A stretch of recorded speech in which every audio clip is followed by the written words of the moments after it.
अस्सलाम वालेकुम, मैं हूं उमैर कदीर, आपका फिटनेस मेंटर। आज मैं बात करूंगा उन 11 गलतियों के ऊपर जो आप फैट लॉस करते हुए करते हैं।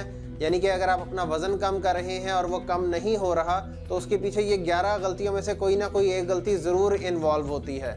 तो इस पे बात करेंगे। इसको मैंने 3 पोर्शन में डिवाइड किया है। एक है डाइट का सेगमेंट है, दूसरा है एक्सरसाइज का और तीसरा है रिकवरी का। तो चलिए स्टार्ट करते हैं।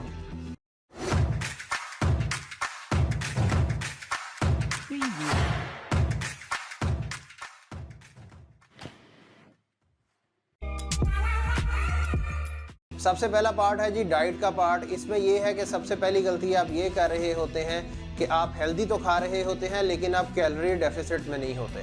कैलोरी डेफिसिट का मतलब ये है कि आपकी जितनी डेली की रिक्वायरमेंट है उससे आप कम नहीं खा रहे होते, या तो उतनी ही खा रहे होते हैं या उससे ज़्यादा खा रहे होते हैं। तो सबसे पहले आपने देखना है कि आपकी कैलोरी की रिक्वायरमेंट क्या है और आपने कैलोरी डेफिसिट में रहना है। दूसरी गलती आप इसमें ये करते हैं कि आप कैलोरी डेफिसिट में तो होते हैं लेकिन आप अपनी जो एक्स्ट्रा जो बाइट्स होती हैं जो आप चलते फिरते या बाकी रूटीन में ले लेते हैं, यानी कि चाय पी ली, ऐसे ही आपने कोई कैंडी खा ली या कोई भी चीज़ खा ली, तो उन कैलोरीज को आप काउंट नहीं कर रहे होते, जो कि ग्रेजुअली जो है वो इंक्रीज़ होती रहती हैं आपकी कैलोरी इनटेक के अंदर और आप कैलोरी डेफिसिट में नहीं रहते। तीसरी पॉसिबिलिटी ये है कि आप पूरा हफ्ता तो आप कैलोरी डेफिसिट में रहते हैं लेकिन वीकेंड्स के ऊपर आप चीट मील कर लेते हैं, जिसकी वजह से आपका जो है वो सारा जो है वो साइकिल जो है वो ख़राब हो जाता है।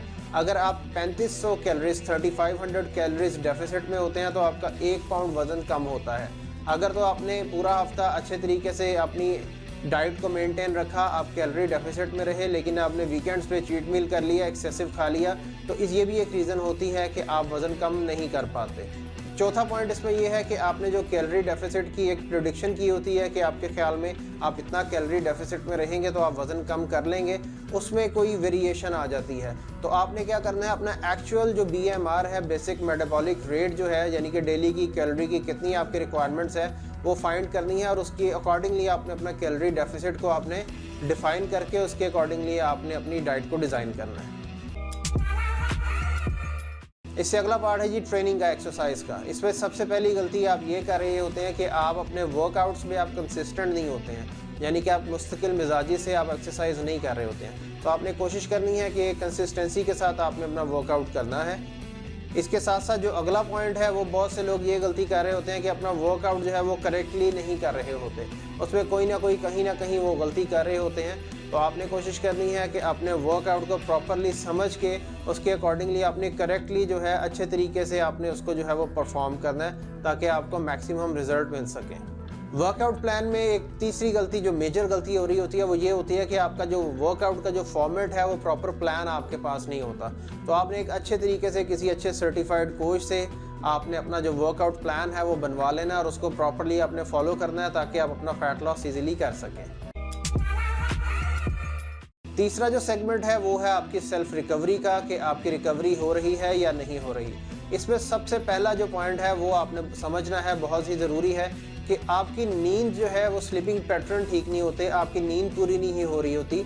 ये भी एक मेजर वजह होती है कि आप बाकी जो तमाम काम कर रहे होते हैं, कैलोरी डेफिसिट में भी होते हैं, एक्सरसाइज का फॉर्मेट भी ठीक है, करेक्टली कर रहे होते हैं, कंसिस्टेंट भी होते हैं, लेकिन आपकी नींद जो है वो पूरी नहीं होती। तो आपने अपनी नींद को जो है अच्छे तरीके से अपने स्लीपिंग पैटर्न को आपने देखना है और अपनी नींद आपने पूरी करनी है ताकि आप फैट लॉस आसानी से कर सकें। इसके साथ साथ आपकी जो अगला पॉइंट है वो ये है कि आप स्ट्रेस्ड होते हैं, कोई ना कोई स्ट्रेस आपने लिया होता है, तो आपने उसको भी साथ में समझना है और अपनी जो स्ट्रेस मैनेजमेंट की जो एक्सरसाइजेज हैं वो करनी है।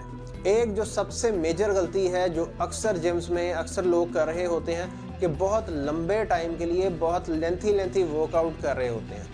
देखिए, वर्कआउट करने के लिए आपको अपनी एक रूटीन के अकॉर्डिंगली, अपनी बॉडी के अकॉर्डिंगली उसको डिज़ाइन करना होता है। हो सकता है वो 30 मिनट में कर लें, 40 मिनट में कर लें। आइडली जो है वो 40 से 45 मिनट का अगर आप वर्कआउट करते हैं तो वो इनफ होता है आपके लिए। तो लोग बहुत लंबे अरसे तक जो है जिम में रहते हैं, 1.5, 2, 3 घंटे तक एक्सरसाइज करते रहते हैं। इससे क्या होता है कि आपके मसल्स को फटीग मिलती है। तो जब एक्स्ट्रा फटीग मिलती है उसके बाद जब आप रिकवरी फेज़ में जाते हैं तो आपके मसल्स रिकवर नहीं हो पाते, जिसकी वजह से आपका जो फैट लॉस का अमल है वो रुक जाता है। आखिरी पॉइंट इसके अंदर ये है कि आप अपने जो वर्कआउट कर रहे होते हैं उसमें आप ब्रेक नहीं लेते हैं। यानी कि अगर आपने हफ्ते में ट्रेनिंग करनी है तो आप 6 से बल्कि 7 दिन लोग जो है मैंने देखा है वो ट्रेनिंग करते रहते हैं, जिम भी करते हैं, वॉक भी करते हैं, एक्सरसाइज भी करते हैं, तो ये उनके लिए ठीक नहीं होता। तो आपने कोशिश करनी है कि आप अपने वर्कआउट के अंदर हफ्ते के अंदर आप 4 से 5 दिन अगर आप वर्कआउट कर लेते हैं और बाकी अपनी बॉडी को रेस्ट देते हैं, तो उससे भी जो है आपका फैट लॉस का अमल जो है बहुत तेज़ी से है वो परफॉर्म करता है। अगर आपको अपने वज़न कम करने में कोई मसला आ रहा है तो मेरा नंबर मौजूद है, आप मुझसे कॉन्टैक्ट कर सकते हैं। अब तक के लिए इतना ही, अपना ख्याल रखिएगा। अल्लाह हाफिज़।